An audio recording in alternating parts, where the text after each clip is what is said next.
बार आप सभी का फिर स्वागत है हमारे इस एक सेशन में।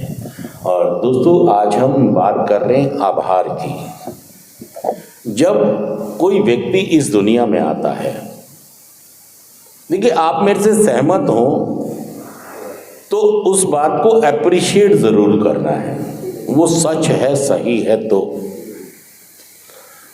और अगर वो सच है, वो सही है, तो हमें क्या करना है? एप्रिशिएट करना है कि बात सच है ये, ताकि हमारी मोहर उस पर। असल में क्या है, आप लोग जितने भी रिहैब में होते हो, सेंटर में होते हो, ये स्कूल में भी नहीं पढ़ पाए। स्कूल में इसलिए नहीं पढ़ पाए कि इनकी रुचि रुझान, इनकी प्रवृत्ति ऐसी कि ये पढ़ने में इनकी कोई रुचि, टीचर की बात मानने में इनकी रुचि, इसलिए पढ़ ही नहीं पाए। 5वीं, 6वीं, 7वीं, 8वीं, 9वीं, वो भी घर वालों ने घसीट के। आप लेट गए रोड पर,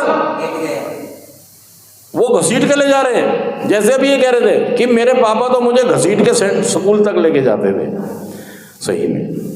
और कई लोग जाते भी थे तो रोते हुए जाते थे, दुखी होके जाते थे। कई बार लालच में, कई बार धमका के भेजा जाता था आपको, और वही हाल आपका सेंटर पे भी है। स्कूल में भी आप घसीट के ले जाए गए, वहाँ पढ़े नहीं, और सेंटर में भी आपको घसीट के लाया गया है। सच कह रहा हूँ, झूठ कह रहा हूँ?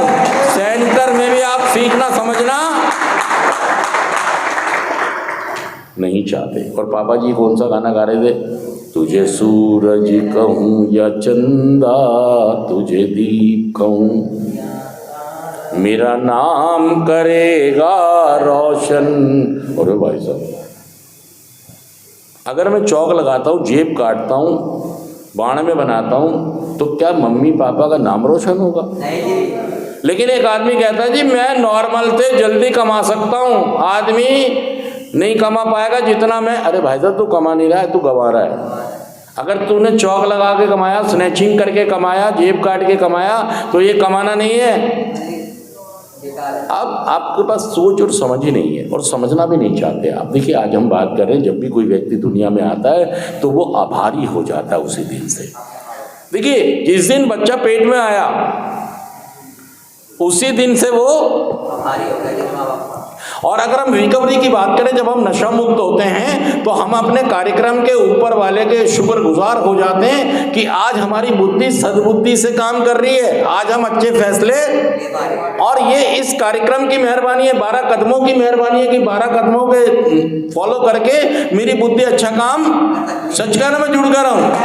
दोस्तों देखिए, आभार प्रकट करना, मेरी गाड़ी चली गई, इसकी नाव फंस गई, हो सकता है कि वो राह चलते लोगों ने मेरे पे कोई एहसान, कोई उपकार किया हो, लेकिन मैं हो तो गया ना आभारी।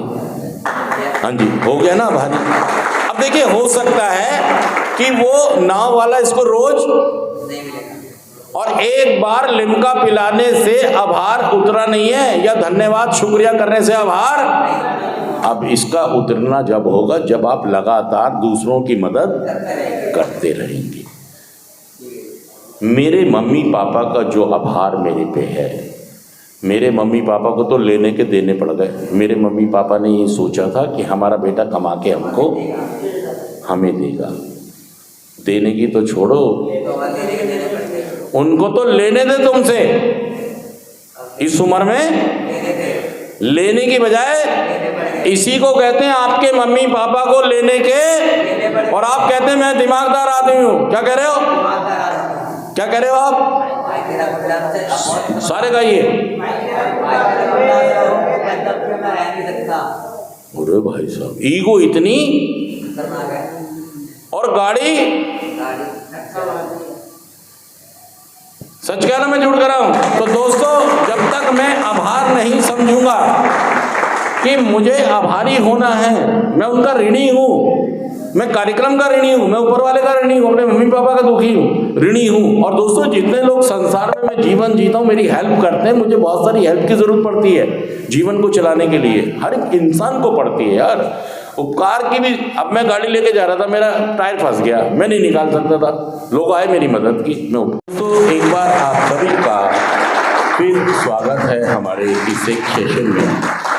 और दोस्तों अब देखिए, मैं पिछले हफ्ते जब आ रहा था तो मेरी गाड़ी का पहिया एक गड्ढे में फंस गया और मैंने बहुत रेस दी लेकिन निकला नहीं।